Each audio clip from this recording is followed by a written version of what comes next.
इस समय पवन सिंह को लेकर बड़ी अपडेट सामने आ रही है। पिछले कुछ दिन पहले जब पवन सिंह चुनाव का दौरा कर रहे थे, उस समय लास्ट स्टेज शो के दौरान पवन सिंह ने कहा था कि बहुत जल्द आपका भाई सलमान खान के साथ नजर आने वाला है। बहुत सारे लोग उसके बाद कंफ्यूज हो गए कि पवन सिंह के साथ कोई सलमान खान का फिल्म आ रहा है या फिर कुछ और। लेकिन पिछले कई वीडियो में मैंने क्लियर करके बता दिया है कि पवन सिंह ग्रैंड फिनाले में बिग बॉस के नजर आने वाले हैं। क्योंकि पता होगा कि Pawan Singh rise and fall में जिस तरीके से टीआरपी को अपर लेवल पे ले गए थे, कहीं ना कहीं सलमान खान के बिग बॉस को पीछे छोड़ दिए थे।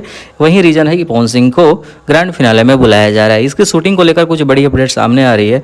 पवन सिंह ने कल परसों शायद अपने इंस्टाग्राम पोस्ट पे एक पोस्ट किया था, जिसमें अभी स्क्रीन पर दिखाई दे रहा होगा, मुंबई के लिए निकल चुके हैं, लखनऊ से मुंबई। उसके बाद वहाँ पे शूटिंग की जाएगी बिग बॉस की ग्रैंड फिनाले की। बताया जा रहा है कि वो बहुत जल्द शूटिंग होगा, लाइक 2 से 3 दिन में शूटिंग कंप्लीट कर दिया जाएगा और वो एपिसोड 7 तारीख को दिखाया जाएगा। यानी कि 7 तारीख के ग्रैंड फिनाले में पवन सिंह नजर आएंगे एज ए चीफ गेस्ट। तो देखते हैं ग्रैंड फिनाले का टीआरपी कहां तक पहुंचता है, जब पवन सिंह और सलमान खान एक साथ नजर आएंगे। सबकी होगी नजर टीआरपी पे।